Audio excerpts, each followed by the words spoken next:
የ8.5 ሚሊዮን ብር ቤት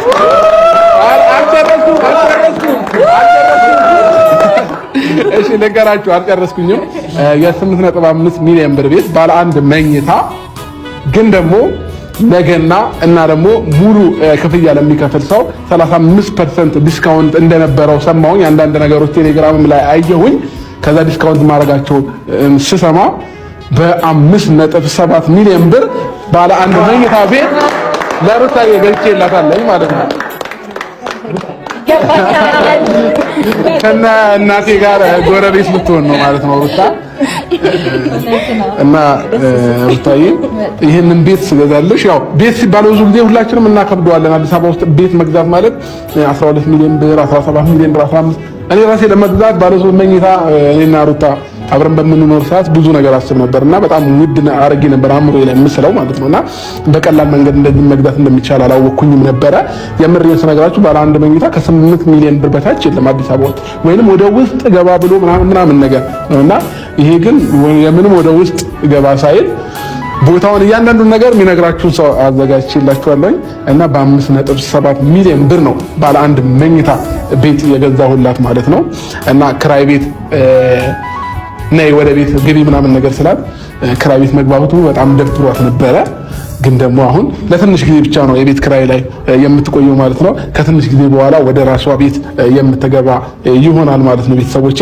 እና ፈጣሪ ይመስገን እኔም የቤት ባለቤት ነኝ። ሩታም እኔም ከዚህ በፊት ሌላ ሪል ስቴት ላይ ገዝቼ ነበረ። ሩታዬን ደግሞ ቴምር ሪል ስቴት ላይ ገዝቼላታለሁኝ ማለት ነው። ያው በጋሺ ስገዛ ያን አንዳንድ ነገሮችን ስላየሁኝ ሞር ብዙ እውነታዎችንም ብዙ ሪያሊቲዎችንም እርግጠኛ ስለሆንኩበት ሁለተኛ ቤት መግዛት ችያለሁ ማለት ነው ለሩታዬ። እና ቴምር ሪል ስቴቶችን ከልብ ነው የምናመሰግነው።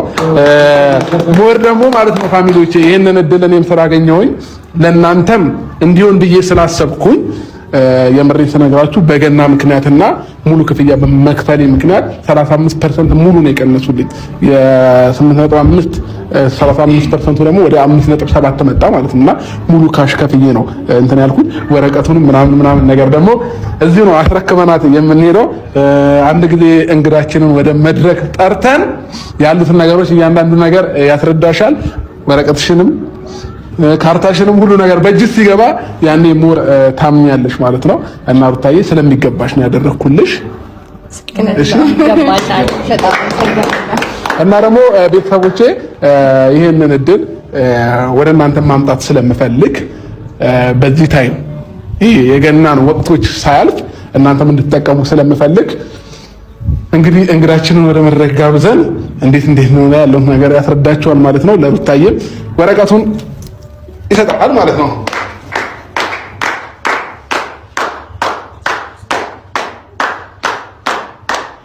ዌልካም እንኳን ደህና መጣህ።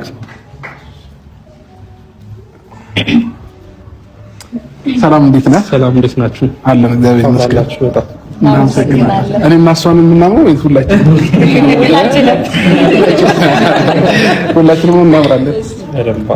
እናመሰግናለን።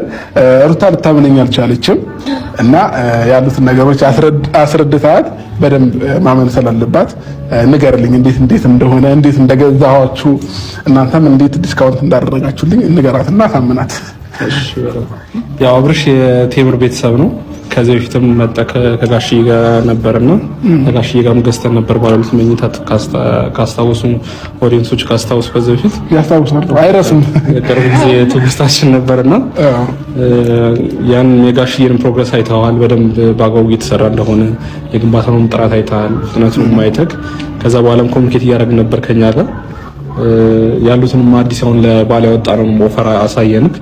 በዛ በደንብ ደስተኛ ሆንክና ወደ ኦልሞስት ወደ 35% አካባቢ ቅናሽ አደረግንልህና የዛ ድል ተጠቃሚ ሆነክ በሩታ ሲል ሩታን የቤት ባለቤት አድርጋታል ማለት ነው። ባይዘዌ ማለት ነው ፋሚሊዎቼ እጣ አልወጣልንም እኔና ጋሽዬ እንጂ ቴምር ሪል ስቴት ላይ የተመዘገቡ ሰዎች እጣ ወጥቶ ነበረ። የመኪና ጊፍት ነበረ በዚህ ሰሞን ማለት ነው። 2 መኪና ያውም በሁለቱም መኪና ግን እጣ አልወጣልንም። ለሌሎች ሰዎች እድለኛ ሆነዋል። አረን ከኛ አሁን ባሳለፍነው ሳምንት ላይ ከዚህ በፊት እኛን አምነው ለገዙ ሰዎች እስከ 40% 35% ድረስ ኢንቨስት አድርገው ያን ዲስካውንት ተጠቅመው ኢንቨስት ያደረጉ ሰዎች የሁለት መኪና BYD ኢቱ መኪና ሸልመናል። ከዛ በተጨማሪ ደግሞ ለአራት ሰዎች ለፊኒሺንግ የሚሆን 1 ሚሊዮን ብር ሽልማት ሰጠናል። ያው እኛ ጋር እንደ ግን ለምን አልደረሰንም? በመኪናው እንኳን ባይደርሰን በብሩ እንኳን እድሌን አውቀዋለሁ እኮ ድሮ። እኛ ደግሞ ቤተሰብ ነን በጣም አሁን ጋሽ ያለ እኔ ያለው ከዚህ በኋላ ሊደርሰን ይገባል። እጣውን እንደውም ፌር እንዲሆን ብለን ብሔራዊ ሎተሪ ባለበት ትልልቅ ሰዎች በተገኙበት ነው ላይቭ ነበር ያወጣነውና ያ እድል አምጥቷል። አሁን በሩታ ልናገኘው እንችላለን። ሩታ እድለኛ ነች ከኔ ይልቅ፣ እውነት ለመናገር ከኔ ይልቅ እሷ እድለኛ ነች። በዛ እናገኘው ነበር እናስባለን። ያው ቴምር ላይ ሰው ሲመጣ ቤተሰባዊነት መፍጠር ነው የምፈልገው። እንደ ቢዝነስ ብቻ ሳይሆን የምናየው ሰው ገዝቶ እንደውም እንደ ማስታወቂያ ስንጠቀምበት የነበረው አሁን ምንድነው በአንድ ቁልፍ 2 በር የሚል ነበረ። የመኪናን በር የቤትን በር የሚያገኙ ሰዎች አሉና አሪፍ ኢንቨስትመንት አማራጭ ሆነን ተገኝተናል። በአሁን ባለው አመታት ላይ ማስረከብ በሰዓቱ መረከብ የሚባል ነገር አሳይተናል። ላለፉት 7 አመታት ወደ 8 ሳይት የሚደርሱ ፕሮጀክቶችን አስረከበናል። እነዚህ 8 ፕሮጀክቶች የምንላቸው ነዋሪ ገብቶባቸው እየኖሩባቸው ያሉ ፕሮጀክቶች ናቸውና ቴምር ላይ ሰው ሲመጣ 3 ነገሮችን በደንብ መጀመሪያ ያገኛል። የመጀመሪያው ዴሊቨሪ ነው፣ በሰዓቱ መረከብ። ሁለተኛው ነገር ደግሞ የግንባታ ጥራት ነው። ሶስተኛው ደግሞ በተቻለን አቅም የተለያዩ አዲስ አበባ ሎኬሽኖችን ለመነካካት እንሞክራለንና አሁን ለሩታ የገዛንላትን ሎኬሽን አሪፍ የሚባለው ፕራይም ሎኬሽን ነው። የአዲስ አበባ ምርጥ ሎኬሽን የሚባለው መሀል ከተማ አቧሬ ነው። አቧሬ የሰማሽ ነው ሰፈርሽን ማለት ነው።